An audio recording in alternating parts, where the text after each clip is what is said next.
Assalamualaikum warahmatullahi wabarakatuh. Kembali lagi di channel Sukotireng. Di kesempatan kali ini Mang Dayun akan membawakan sebuah cerita yang berjudul Penunggu Jenazah. Bagaimana dan seperti apa ceritanya? Tentunya tak usah berlama-lama lagi. Langsung saja kita masuk ke ceritanya.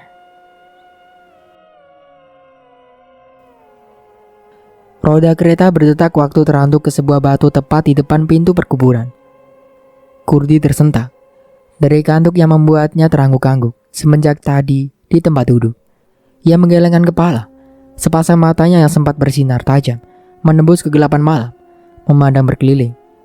Gelap semata, sepi, menyentak. Pandangannya kemudian beradu dengan mata besar berkilat-kilat dari kepala kudanya yang menoleh ke belakang. Kurdi tersenyum.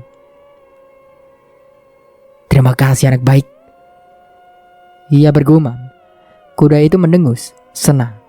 Kurdi meloncat turun dan membiarkan tali les berjuntai menyentuh tanah berbatu. Seekor anjing besar dan hitam mendekat dengan mengibas-ngibaskan ekor. Lalu lidahnya yang lembut kemerahan menjelati betis Kurdi yang telanjang. "Alah piung," sungut Kurdi seraya memandangi anjing itu. "Aku berani bertaruh, kau tak akan sudi masuk ke dalam." Ia tolehkan kepala ke arah kuburan. Anjing itu melolong kecil, kemudian meringkuk di samping roda kereta. Kurdi memeluk-meluk punggung kuda, kemudian mengusap moncong anjingnya. "Kalian akan sabar menunggu, bukan?" Sekali lagi ia memandang berkeliling. Setelah merasa puas, ia lalu masuki komplek perkuburan. Dengan bantuan sinar rembulan dan cahaya bintang gumintang, melangkah tenang-tenang di jalan tikus, yang di bagian kiri dan kanannya dipenuhi gundukan-gundukan tanah, serta batu-batu nisan. Dibantu ingatannya ketika ikut mengantarkan jenazah, yang dimakamkan tadi siang. Kurdi kemudian tiba di tempat yang ia tuju. Ia pandangi gundukan tanah yang masih baru, dengan nisan yang juga baru, terbuat dari kayu, tak jauh dari kakinya. Ada suara berkepak tiba-tiba. Kurdi menoleh. Seekor kelelawar rupanya terkejut oleh kedatangan Kurdi. Lantas terbang dengan suara ribut dari rimbunan dedaunan sebuah pohon Kamboja yang tumbuh subur. Burung itu seakan-akan melejit ke langit yang biru, berputar-putar sebentar di atas tempat Kurdi berdiri. Terbang lagi, kian tinggi. Akhirnya hanya tampak seperti bintik kecil yang seakan-akan menerobos masuk ke perut rembulan. Kurdi menghela nafas. Ia rogoh saku kemejanya yang lebar, mengeluarkan sesuatu yang kemudian ia letakkan tepat di depan batu nisan. Di atas gundukan tanah makam, bau harum yang semerbak menusuk hidung Kurdi. Ketika mancis ia nyalakan, tampak bunga rampai beraneka ragam berserakan di sekitar dupaan yang barusan ia letakkan. Dengan menggunakan ranting-ranting kering yang juga ia bawa, ia kemudian menyalakan isi dupa. Cahaya api membesit-besit, kuning kemerahan. Setelah nyala api itu padam, kini tinggal asap putih berkebut, meliuk-liuk ditiup angin, malam yang dingin menusuk tulang. Sesaat, Kurdi menggigil. Ia kencangkan kain syal tebal yang membelit di leher, lalu dengan nikmat menghirup asap berkebul dari pedupaan. Perlahan-lahan, kepalanya bergeleng-geleng ke kiri ke kanan, lama-lama makin cepat. Sementara tangannya terus membuka serbuk halus ke pedupaan. Baunya yang keras dengan cepat memenuhi udara. Di sekitar tempat Kurdi duduk bersila, matanya terpejam rapat dan bibirnya komat-kamit membaca mantra. Tak lama kemudian, tubuh Kurdi berguncang-guncang dengan keras. Butir-butir keringat sebesar jagung mulai membasahi jidatnya. Mantra yang keluar dari bibirnya kian keras dan nyaring pula. "Ya Barda, ya Guru, ya Marni." Berulang kali ia membacakan mantra yang sama. Lalu, "Ku datang, ku datang, ku datang." Asap menyan menghubung semakin banyak. Keringat di wajahnya semakin membanjir. Tubuhnya bergoyang-goyang, terguncang-guncang, gemetar dengan hebat. Sedangkan dua lengan yang menekan di dada jadi kaku dan tegang. Tiba-tiba ia berhenti membaca mantra. Mata Kurdi pelan-pelan membuka.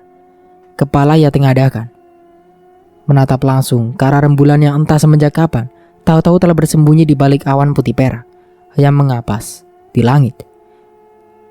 Sinar lemah dari balik awan itu beradu dengan sinar tajam yang terpancar keluar, dan selak kelopak mata Kurdi yang tidak berkedip sekejap pun juga.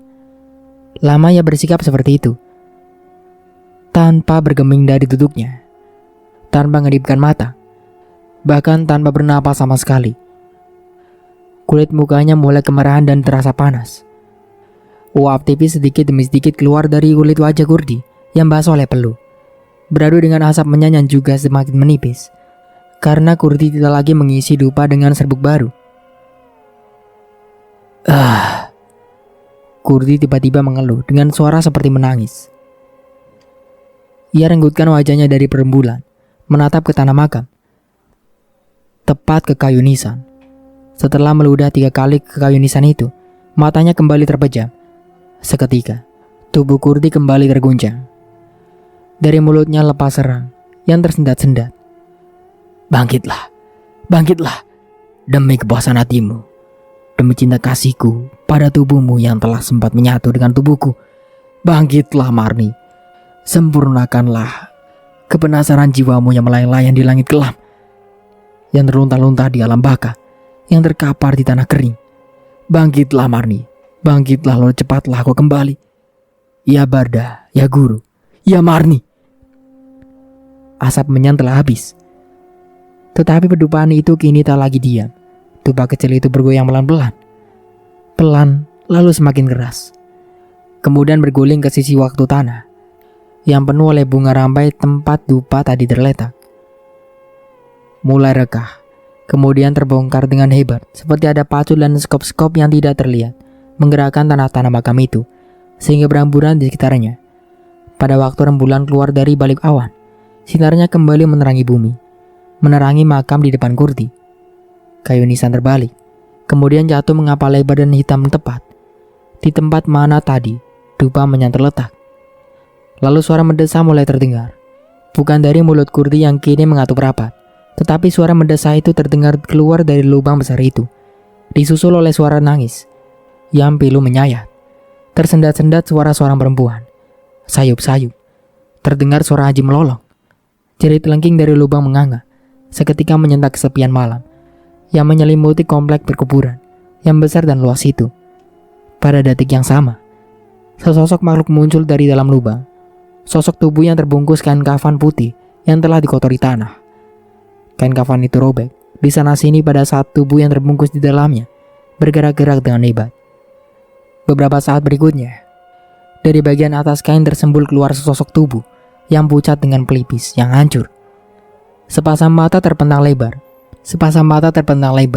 seakan-akan mau terloncat keluar dari tahanan sisa-sisa kelopak mata yang hancur. Kurdi tidak bergerak di tempatnya. Tubuhnya diam, kaku dan dingin. Hanya mulutnya yang kemat-kamit membaca mantra. Ia sama sekali tidak melihat bagaimana makhluk itu kemudian berjalan menjauh dari tempat itu dengan langkah-langkah kaki yang seperti melayang-layang di atas permukaan tanah.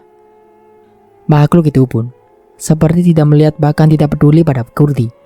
Berjalan terus, cepat sekali, makin lama makin jauh, makin lama makin samar, dan tiba-tiba setelah lenyap ditelan kegelapan malam, angin keras tiba-tiba bertiup dengan kencang. Kurdi menggigil. Dari kejauhan, lolongan anjing terdengar kembali, halus, menyayat. Lalu tiba-tiba, lolongan itu berubah. Pelan mula-mula, lalu makin keras. Kurdi membuka matanya, terloncat berdiri pada saat yang sama. Ia melihat ke lubang menganga, gemetar saat, lalu memandang berkeliling.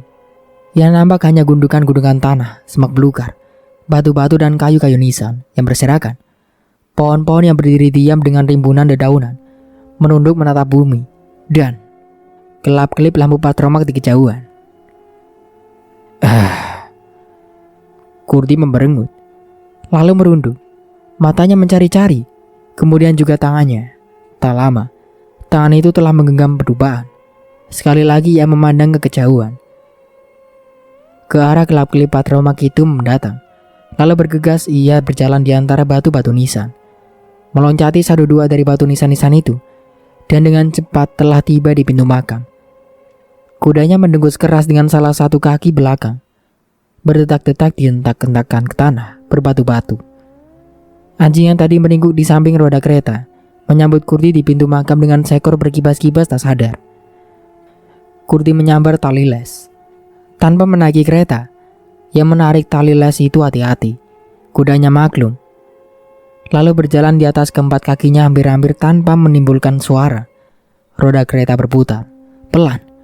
Dan anjing itu tak lagi melolong waktu mereka telah bersembunyi di balik pohonan dan semak belukar yang memenuhi pinggir jalan yang berseberangan dengan komplek pemakaman. Cahaya petromak itu menerangi beberapa sosok tubuh yang berjalan dengan rapat satu sama lain. Waktu akan masuki makam, Kurdi mengenal orang yang berjalan paling depan. Ia adalah Pak Marto yang mendampingi istrinya seraya memeluk pinggang perempuan itu. Suami istri yang sudah tua ditemani oleh beberapa orang tetangga dan salah seorang anak mereka. Lama-lama telinga Kurdi menangkap suara tangis si perempuan yang tersendat-sendat. Lalu suara Pak Marto yang kesal. "Sudah, hentikanlah tangismu. Kita telah tiba di makam." Justru sesegukan perempuan itu kian menjadi. Suaranya kering dan putus asa waktu mengeluh. "Biarkan aku, Pak. Biarkan aku." "Wah, kau bikin suasana duka cita jadi kacau. Tidakkah kau ingin menghormati?" "Pak, justru karena aku ingin menghormati roh Marni, muka aku minta kalian menemaniku ke sini malam ini." "Oh, Pak, aku mencintai Marni seperti aku mencintai anak-anak kita yang lainnya. Ya, anak baik, tetapi bernasib malang." Suara itu kian sayup setelah sosok-sosok tubuh mereka berjalan di antara batu-batu nisan, menimbulkan bayangan-bayangan hitam memanjang dan menari-nari kian kemari. Namun telinga Kurdi yang ditajamkan masih mendengar keluh kesah si perempuan. "Aku menyesal, Pak. Tak seharusnya anak kita yang malang itu kita biarkan terbaring sendirian tadi malam." "Wah, ia kan ditemani nak Kurdi. Penunggu jenazah itu bukan sanak saudara kita. Bukan sanak saudara Marni, Pak. Oh, Pak, percayalah. Firasat aneh sepanjang hari ini membuat perasaanku tak enak. Tidakkah kau pernah memikirkan dosa-dosa yang telah diperbuat Marni mungkin membuat rohnya tidak terima oleh bumi? Tidaklah." Di tempat persembunyiannya, Kurdi mendengus. Celaka. Apa maunya orang itu? Menemani anaknya tidur di kuburan. Sambil bersungut-sungut, Kurdi menarik tali les kuda, kembali ke jalan dan menjauh dari tempat itu. Setelah merasa aman, ia kemudian naik ke tempat duduk. Kuda itu berjalan cepat di atas jalanan yang tak lagi berbatu-batu. Anjingnya berlari-lari mengikuti dengan lidah terjulur-julur, dan ludah berlentir menetes satu persatu. Berpencaran hidup angin sebelum jatuh, membasahi tanah yang lembab oleh embun. Dan Kurdi menghentikan kereta kudanya waktu jeritan itu terdengar. Jauh sekali, tetapi Kurdi bisa mengenal suaranya. Dan malah bisa membayangkan bagaimana Ibu Marni yang malang jatuh pingsan dalam pelukan suaminya. Bahkan, mungkin bersama-sama dengan Pak Marto sendiri. Kurdi tengada, menatap rembulan yang kembali bersembunyi di balik awan. Lalu, dengan sekali pecut yang tak terlalu keras, kuda di depan tempat duduknya berjalan semakin cepat menembus malam yang pekat di antara pohon-pohon raksasa di kiri dan kanan jalan. Hartati terbaring gelisah di tempat tidurnya. Bayinya baru saja tidur di box. Setelah menyusu, entah mengapa, Hartati lebih senang andai kata bayi itu tidak tidur saja. Biarlah tangisnya memekakan telinga. Asal Hartati tidak kesepian. Seharusnya tidur di rumah orang tuanya saja.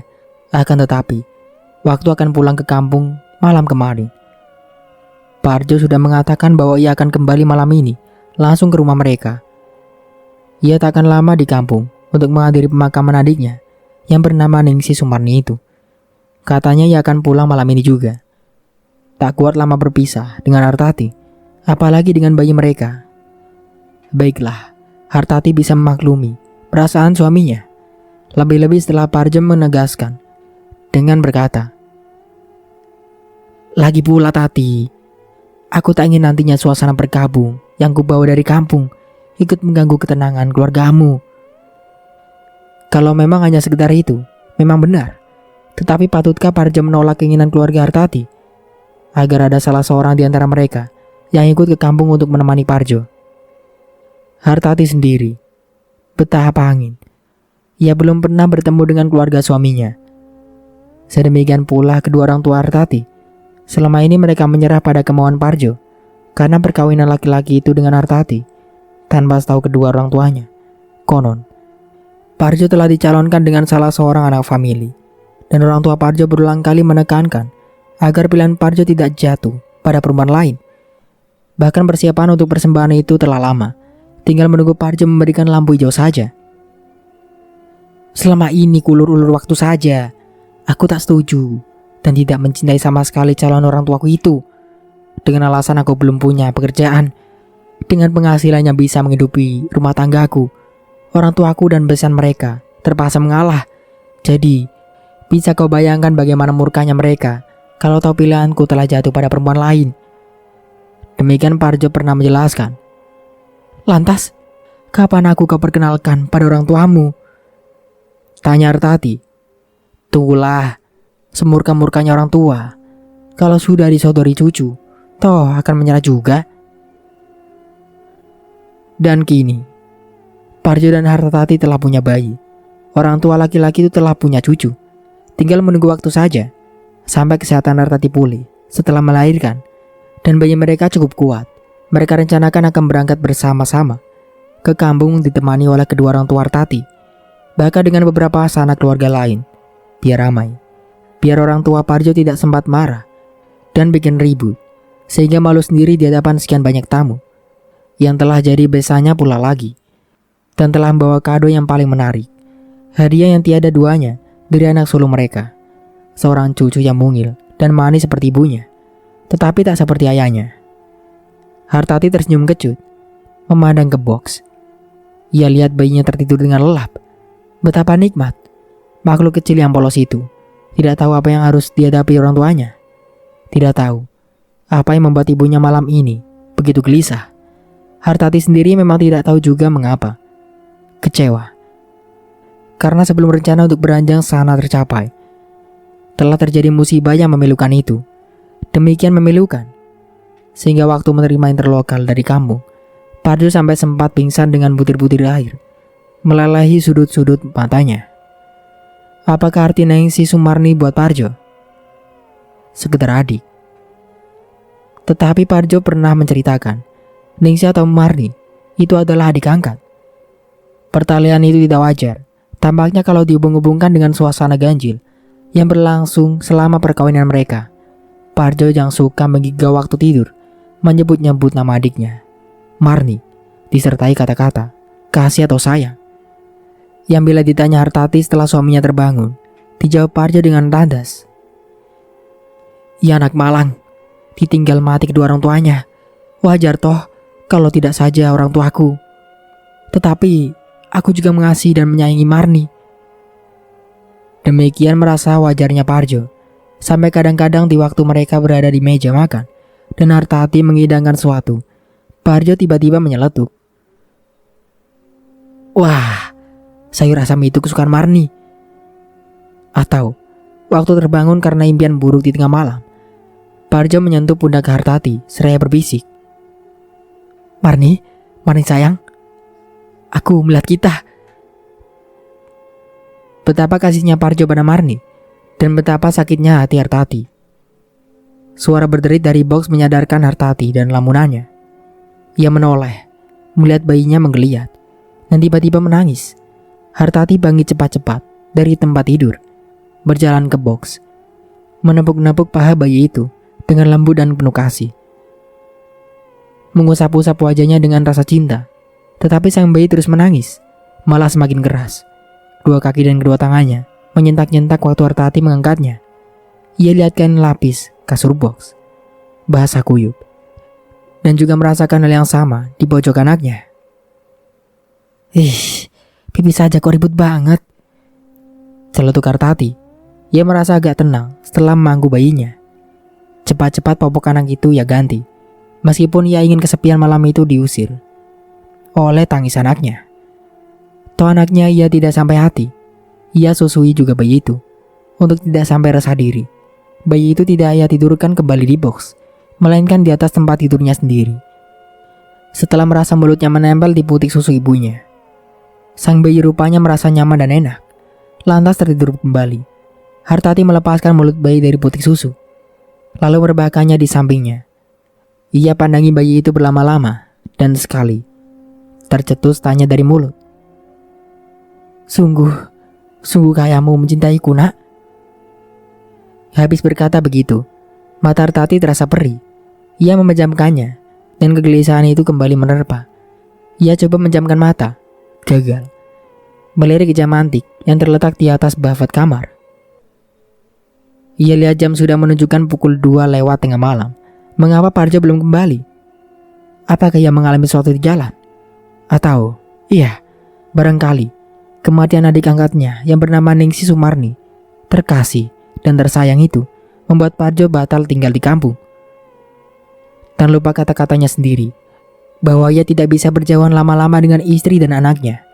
Sekujur tubuh Hartati tiba-tiba terasa dingin. Ia bergumam sendirian. Kalau ia tak pulang malam ini, baiklah, aku akan nekat menyusulnya besok. Kalau perlu, anaknya akan kubawa serta, biar dia sadar dan kecemburuan melecut-lecut hatinya dengan cepat. Tetapi, bukankah Marni itu adik Parjo? Mengapa ia harus cemburu? Mengapa Hartati harus didera oleh prasangka buruk dan takut yang tidak beralasan? Hartati mengerang sendiri. Hatinya teramat sakit. Sakit sekali. Celakanya, matanya juga tidak mau terpejam. Kesal, ia duduk mencanggung di tempat tidur, berpikir keras, dan tiba-tiba tersenyum dan berbisik pada dirinya sendiri. Bodohnya aku ini, tentu saja aku tidak bisa tidur. Bukankah kau harus membukakan pintu untuk Parjo? Persis, ia habis berkata begitu, terdengar suara ketukan halus di pintu depan. Hartati terkejut karena ketukan itu begitu tiba-tiba. Parjo? Bisiknya kemudian. Lantas meluncur cepat-cepat dari tempat tidur, berjalan keluar kamar dan bergegas ke ruang depan. Sebelum membuka pintu, terlebih dahulu ia menekan tombol lampu, tetapi salah pijit. Yang tertekan adalah tombol lampu ruang depan di mana ia berada, sehingga jadi terang benderang seketika. Padahal yang ia maksud adalah menerangi teras di luar. Tetapi apa pedulinya? Yang penting Parjo telah pulang. Lampu tak akan jadi persoalan. Ketukan itu tak terdengar lagi. Sesaat, Hartati ragu. Jangan-jangan tadi ia salah dengar. Bukankah kalau pulang ke rumah, selain mengetuk pintu, Parjo selalu manggil-manggil namanya? Barusan, ketukan itu begitu halus. Tidak sekeras seperti biasa. Tiada suara memanggil, dan ketukan itu sendiri tidak berulang kali. Atau memang tidak ada ketukan sama sekali? Mungkin suamiku teramat lelah dan lupa kebiasaannya, pikir Hartati. Pada saat itu, kecemburuan yang tidak beralasan dan kerinduan yang teramat sangat pada suami telah membuat Hartati lupa akan keselamatannya diri sendiri. Ia yakin suaminya telah kembali. Ia yakin Parjo yang mengetuk pintu. Dan dia merasa kasihan. Tentulah Parjo telah amat lelah, sehingga kini hanya tersandar diam di bendul bagian luar dengan tubuh lesu, lelah dan kedinginan. Tak payah lagi. Kletak, kunci diputarkan. Lalu, bray, pintu ia buka. Angin-angin menerobos masuk ke dalam. Dingin sekali. Hartati menggigil. Dan keberaniannya ciut seketika. Waktu ia dapat melihat siapapun di depan pintu, kecuali sinar lampu yang menerobos keluar, menerangi teras, menjilati vas dan bunga kaktus. Lalu kerikil-kerikil putih kekuningan. Selebihnya, gelap semata. Gelap gulita. Tidak, bukan saja kegelapan, tetapi juga angin yang teramat dingin itu meniupkan semacam bau tak enak. Mula-mula hanya sedikit, tetapi setelah ia hirup bau tak enak itu lebih banyak. Perutnya terasa mulas. Ia mencium bau busuk, bau bangkai. Dan sesosok bayangan tahu-tahu telah berdiri di hadapannya. Bayangan itu menyeringai di mulutnya yang rusak, di sepasang mata yang terpentang lebar, tanpa kelopak, serta pelipis yang hancur.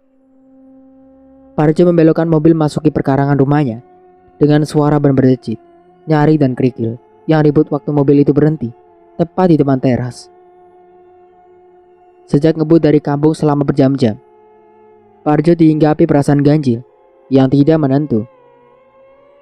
Kehilangan Marni yang tidak ia sangka-sangka seakan telah merenggut sebagian jiwanya.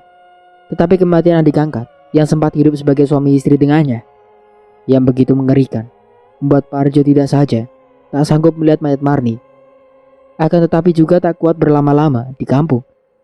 Segeralah setelah pemakaman selesai, ia langsung ngebut mobilnya pulang ke kota. Semakin dekat ke rumah, semakin cepat mobil ia larikan. Dan anehnya, sesuatu perasaan ganjil itu kian menggila. Mesin mobil sudah ia matikan, tapi lampu depan masih ia nyalakan. Lampu mobil yang terang benderang itu menangkap sosok bayangan tubuh langsing dan padat dengan liku-liku. Tubuh yang menggiurkan terbayang di balik kimono tidur yang tipis. Tengah berdiri tegak di abang pintu, Parjo berusaha menekan perasaan ganjil yang mengantuinya semenjak dari kampung. Lantas mematikan lampu dan keluar dari mobil. Lalu berjalan di atas kerikil dengan suara ribut yang ditimbulkan oleh sepatunya. Angin malam yang dingin membuat kulit wajah Parjo terasa kaku. Ia melangkah ke teras, berjalan ke arah sosok tubuh, masih tetap berdiri di tempatnya. Terpaku dia, dengan wajah pucat pasi, dan sepasang mata memandang jauh ke depan. Teramat jauh, melewati bau Parjo, melewati mobil di depan, melewati perkarangan, melewati pagar halaman, melewati jalan raya yang sepi, bahkan seperti melewati kegelapan yang tidak bertepi. Parjo tercengang. Ia sentuh lengan perempuan itu. "Tati?" Tak ada sautan. Bingung, Parjo kemudian menepuk-nepuk pipi Artati. Dari menepuk, lantas memeluk. Sambil memeluk, juga mencium. Barulah kemudian ia merasakan gerakan pada tubuh si perempuan. Ia harapkan gerakan itu adalah gerakan kerinduan. Lengan-lengan halus mulus yang balas memeluk, dan bibir hangat berapi yang balas memanggut. Tetapi yang diperoleh Parjo adalah apa yang sama sekali tidak ia duga. Plak! Sebuah tamparan deras hinggap di pipi Tarjo. Hartati meronta dari pelukan sang suami, dan sambil menjauh mulutnya melepas carca. "Jadah!" "Tati?" Parjo terkejut dan bengong. Ia cepat-cepat masuk, menutupkan pintu lalu berjalan mendekati istrinya dengan pikiran bahwa Hartati hanya bersandiwara, sedang mengajak guyon. Baru juga selangkah, Hartati sudah berdesis. "Jadah, diam di situ. Jangan sentuh aku. Laki-laki berjiwa kotor." Apa? Mau merayu?" "Terkutuk. Pecinta yang palsu dan menjijikan. Setelah puas mencicipi tubuhku, kau lari ke perempuan lain." Perempuan itu mendengus. Parjo menyadari sesuatu di antara rasa kejut dan panik yang menyerangnya tiba-tiba. Sesuatu yang membuat darahnya tiba-tiba dingin. Matanya melihat tubuh Hartati, namun suaranya menangkap Ningsi Sumarni. Belum juga ia bisa mempercayai penglihatan dan pendengarannya. Tahu-tahu perempuan itu telah berlari masuk ke kamar tidur. Waktu keluar, bayi mereka telah berada di tangan Hartati. Bayi itu terpekik dan menangis keras karena dibangunkan dengan kasar dan secara paksa. "Gumpalan daging dan darah kotor inikah yang mengguna-gunaimu, jerit si perempuan seraya mengangkat bayi itu tinggi-tinggi. Parjo terkesiap. "Jangan sakiti anakku!" teriaknya, lalu meloncat ke depan. Ia berusaha menyambar bayi dari tangan Hartati, akan tetapi istrinya berkelit dengan cepat. Sambil menjauh, si perempuan tertawa mengikik, membuat bulu roma di pundak Parjo pada berdiri. Sesaat ia kehilangan keseimbangan badan, tetapi waktu melihat bagaimana Hartati kembali mengangkat bayi yang menangis menjerit-jerit itu tinggi-tinggi, lalu siap untuk dilepaskan ke lantai, maka Parjo menjadi nekat. Seraya menerjang, ia tendang salah satu lutut perempuan. Hartati terpekik kesakitan. Jadah, kau menyiksaku!" Ia memaki-maki. Badannya agak lunglai oleh tendangan itu sehingga waktu Parjo mengembangkan kedua lengan ke depan, Hartati tidak sempat lagi mempertahankan anak yang ia pegang. Parjo telah merengguknya seketika, memeluk dan mendekatkannya ke dada, seraya membujuk sang bayi dengan kata-kata manis dan penuh kasih sayang. Akan tetapi tangis si bayi tidak juga reda. Kulit bayi itu pucat dan anggota-anggota tubuhnya melejat-lejat keras. Dengan panik Parjo terus membujuknya. Ia sama sekali tidak memperhatikan bagaimana Hartati telah berdiri tegak kembali. Dengan seringai lebar di mulutnya, si perempuan mengumpah, "Berikan dia padaku, Parjo. Ya anakku." Parjo tak peduli. "Berikan padaku, Parjo. Berikan." Suara si perempuan melemah kini. Suara yang letih. Suara yang minta dibelas kasihani. Suaranya yang asli. Parjo memperhatikan istrinya. Ragu-ragu sebentar maju kemudian menyodorkan si bayi untuk diambil kembali oleh Hartati. Si perempuan maju dengan wajah masih memelas. Namun begitu jari-jarinya menyentuh tubuh anak itu, seketika seringai di mulutnya melemparkan bayangan muak yang mengerikan. Ia mencengkeram salah satu kaki bayi itu, berusaha menariknya. Dan di antara tawanya yang mengikik, ia menjerit, "Lepaskan! Biar ku bunuh dia! Lepaskan, Parjo! Lepaskan!" Parjo tersentak mundur. Malang, salah satu kaki sang bayi masih dibetot oleh istrinya. Anak itu masih menjerit lengking oleh siksaan yang teramat sangat itu. Jeritannya menggugah hati Parjo sebagai lelaki, sebagai seorang ayah yang memiliki naluri untuk membela darah dagingnya. "Perempuan tak tahu diri!" Ia bersugut bersama dengan itu. Kakinya menendang sekali lagi. Pegangan Hartati mengendur. Parjo menendang sekali lagi. Pegangan itu lepas kini. Parjo berharap si perempuan meringkuk atau menjauh kesakitan sehingga ia bisa berlari ke kamar untuk menyelamatkan si bayi dari amukan ibunya yang bertingkah laku aneh itu. Tetapi Hartati masih berdiri tegak di atas kedua kakinya dengan seringai yang semakin mengerikan di bulu. Sepasang matanya merah berapi-api. Dengan kaki terpincang-pincang akibat kena tendang, ia meringsek ke depan. Kedua lengan terjulur memperlihatkan jari jemarinya yang dalam keadaan lain lentik dan manis. Akan tetapi saat itu di mata Parjo tampak bagai cakar kera dengan kuku-kuku panjang yang mengancam. Dalam keadaan panik oleh perubahan yang aneh pada tingkah laku istrinya, Parjo masih punya kesadaran untuk berusaha tenang. Sambil mundur pelan-pelan menuju ke kamar, ia mencoba tersenyum. Kaku memang, tetapi bagaimanapun ia harus tersenyum. "Tati, ada apa dengan kau?" "Wah!" geram si perempuan. "Tati, dengarlah. Kau tak sadar dengan apa yang kau perbuat, bukan?" "Hartati, sayangku. Kau, sayangku. Saya nenek moyangmu babi terkutuk." Jerit si perempuan begitu mendengar ucapannya lemah, lembut, dan penuh rasa sayang keluar dari mulut Parjo. Seluruh tubuh perempuan itu gemetar dengan hebat. Perlu tidak saja telah membanjiri wajahnya, akan tetapi juga menguyupi kimono tidur yang ia kenakan. Lekak-lekuk tubuh yang menggairahkan terlebih-lebih karena baru melahirkan anak pertama itu sama sekali tidak lagi menarik di mata Parjo. Perempuan itu tak kubahnya, makhluk yang meneror diri dan bermaksud menciderai, bahkan ingin membunuh anaknya. Anaknya, darah daging sendiri. Dalam hati, ia berbisik dengan perasaan ciut, "Kau kesurupan, sayangku. Kau dimasuki setan. Setannya Ningsih Sumarni." Tiba pada pikiran itu, rasa takut menggerogoti jiwa Parjo. "Tidak!" ia berteriak. "Kau adalah Hartati. Kau adalah istriku. Kau adalah ibu anak ini. Dengan ini anakmu. Tati, ini anakmu. Ingatlah. Ingatlah, Tati. Ini anakmu."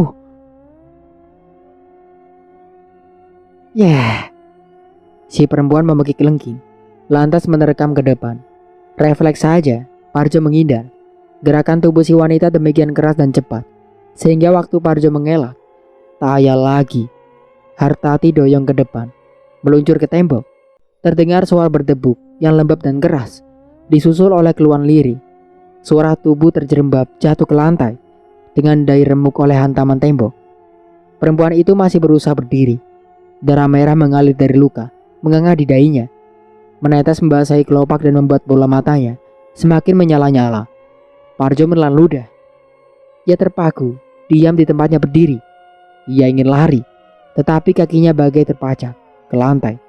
Ia ingin menjerit minta tolong, tetapi lidahnya keluh membeku. Akhirnya dengan tangan gemetar memeluk bayinya, yang tiba-tiba terdiam dengan tanpa sesuatu sebab. Ia memasrahkan dirinya pada Tuhan. Apapun yang akan terjadi, ia tampaknya tidak bisa lagi mengelak.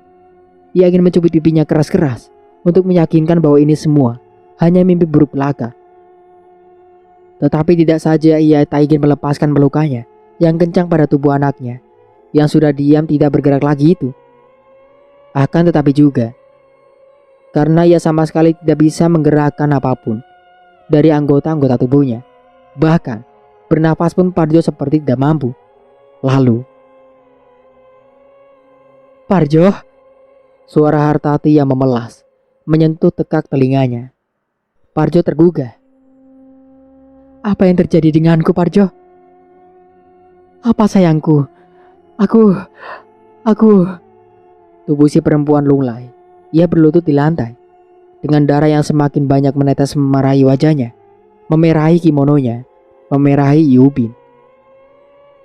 "Parjo, mendekatlah kemari suamiku. Ini aku Hartati. Demi Tuhan Parjo, ini aku Hartati. Mengapa kau memandangku seperti itu?" Perlahan-lahan kesadaran Parjo muncul kembali. "Tati," bisiknya. "Kemarilah Parjo, tolonglah aku." Parjo melangkah, berusaha melangkah, dan ia berhasil. 1, 2, 3. Dan ia kini berdiri di depan istrinya yang masih berlutut di lantai. Pandangan mata si perempuan sangat memelas. Begitu putus asa, begitu kebingungan.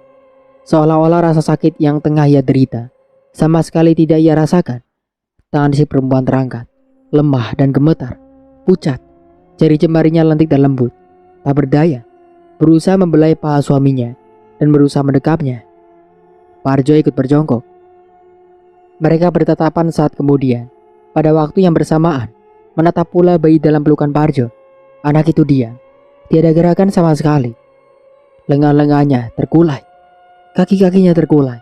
Wajahnya masih menekap di dada Parjo, menekap rapat. Sedari tadi, demikian rapat, sehingga anak itu tidak bisa bernapas sama sekali. Seketika, darah Parjo tersirap. Ia kembangkan kedua lengannya, seolah-olah ia ingin menempatkan bayi itu di antara dia dengan istrinya, untuk mereka peluk bersama, untuk mereka kasih bersama. Namun yang keluar dari mulut Parjo bukan bujukan sayang, melainkan "Mati." Hartati tengada, menatap tajam ke mata suaminya. "Ya?" Suaranya hilang-hilang timbul. "Anak kita telah mati. Mati oleh tanganku sendiri." Wajah Hartati yang letih dan pucat mengapas gini. "Tidak," desanya. Lalu, "Tidak," jeritnya. Ia sambar anak itu. Ia perhatikan dengan sepasang mata terbentang lebar. Memandang tidak percaya. Mulutnya bercecau panik. "Anakku, bangunlah. Bangunlah nak. Ini ayahmu anakku. Mengapa kau tak menjawab? Mengapa anakku?" Ia gojang-gojangkan tubuh bayi yang masih hangat di tangannya. Diam, tetap diam. Jangankan bergerak, tangis pun tidak. Nafas pun tak lagi berhela. Parjo berdiri. "Ini hanya mimpi buruk bukan?" Tanyanya pada diri sendiri. "Katakanlah, ini hanya mimpi buruk bukan?" Hartati mengerang. "Tidak, tidak mungkin." Lalu, belakang kepalanya ia bentur-benturkan ke tembok. Ia benturkan berulang kali, sambil menangis terisak-isak. Setelah puas membenturkan kepala ke tembok, ia peluk bayinya rapat-rapat ke dada. Kancing atas kimononya dibuka. Dadanya segera tersembul keluar, keras dan kencang. "Ini nak, menyusulah. Ayo, jangan menangis lagi ya. Ini, ayo menyusulah." Lantas Raya memaksakan putik payudaranya masuk ke dalam mulut mayat bayi itu. Ia tertawa terkekeh-kekeh. Habis tertawa, ia menangis. Puas menangis, ia tertawa.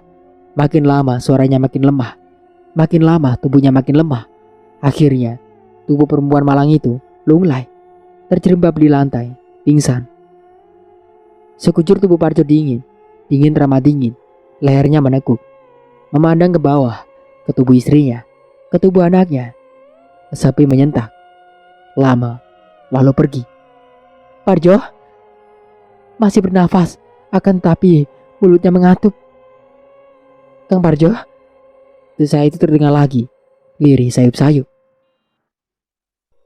Aku di sini kekasih. Pelan-pelan Parjo memutar tubuh dan ia melihatnya. Ningsih, aku bukan adikmu, aku kekasihmu. Marni? Nah begitu, aku lebih menyukai kau manggilku dengan nama itu. Sekarang, marilah kita tinggalkan tempat ini sayangku. Tetapi, mengapa heran? Aku toh selalu menyimpan pakaian pengantin yang selalu kukenakan pada malam-malam pertama kita hidup serumah dulu. Apa aku masih tetap cantik, Parjo? Perempuan itu berputar-putar, perlahan sekali gerakannya, seperti digerakkan oleh gemulainya pakaian pengantinnya yang putih gemerlapan, berkibar lembut kian kemari. Tubuhnya penuh daya pesona, wajahnya yang cantik, tampak amat cemerlang, dan sinar ajaib mengelilingi dirinya. Sinar cinta, sinar kasih, Pak Ijo menelan ludah. Untuk sementara aku cukupkan dulu ceritanya sampai di sini. Sampai jumpa kembali di part berikutnya. Saya Mang Dayun pamit undur diri. Kurang lebihnya mohon maaf. Wassalamualaikum warahmatullahi wabarakatuh.